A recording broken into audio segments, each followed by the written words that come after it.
Η σημερινή νύχτα είναι μια πολύ περίεργη και διαφορετική σαν όλες τις άλλες.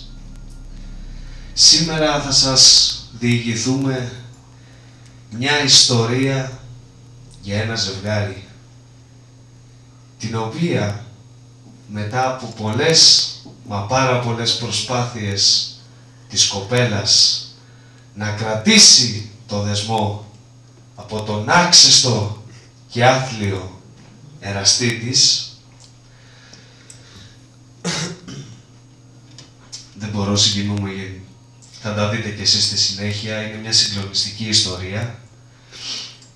Πραγματικά, ας πούμε, αξίζουν 1000 μπράβο στην κοπέλα που κατάφερε με το κουράγιο της, μετά από τόσες μακακίες του συζύγου, να κρατήσει αυτή τη σχέση.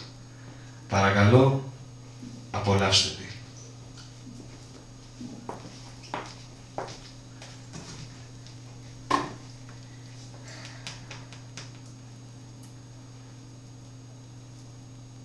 Δέκατη φορά που μας στείνει.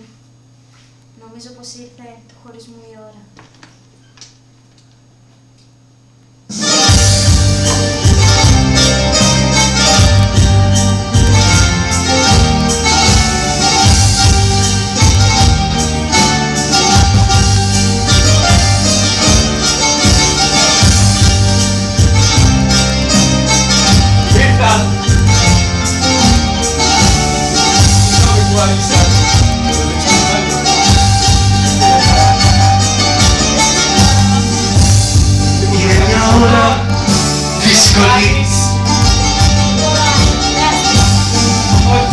Του χωρισμού η ώρα,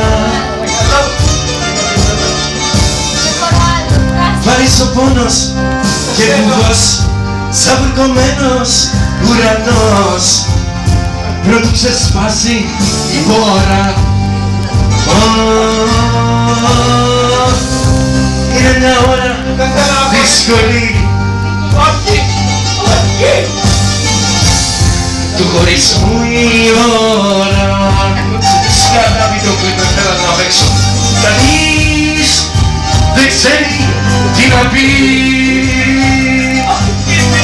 Τα λέει όλα η σιωπή. Κανείς δεν ξέρει τι να πει. Τα λέει όλα η σιωπή. Κλείνουν τα μάτια μου. Θέλω το σκυλέτο να χωρίσουν με παγκούς. Όμως πάνε τα σκυλέτο μέσα. Όχι, δεν θέλω να με τόξεις. Είναι βαρύ και δύσκολο να πεις στον άλλον τον πούλο. Θέλω να μ' αφήσεις. στον ήλιο κι αν έχω λεπτές τα μες μαλάκια στο κεφάλι. Δώσε η καρδιά μου σώτερσε 3.400. Τι έγινε που πήγε. Όχι.